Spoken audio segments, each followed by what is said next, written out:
পরিচিত এবং ন্যক্কারজনক হামলার জন্য আন্দোলনকারীদের সামনে এসে উপস্থিত হয়ে উক্ত ঘটনার জন্য ক্ষমা চাইতে হবে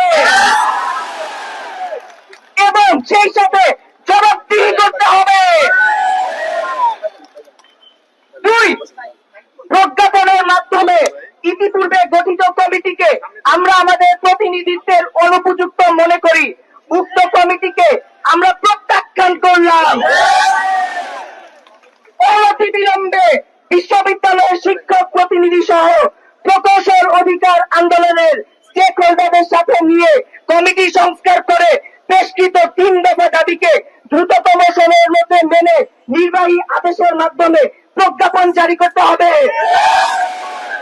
এবং এ মর্মে সংশ্লিষ্ট 3 উপদেষ্টা জনাব মোহাম্মদ ফাউজুল কবির খান, জনাব আদিলুর রহমান এবং সৈয়দ রিজওয়ানা হাসানকে আজকে এসে এর নিশ্চয়তা প্রদান করতে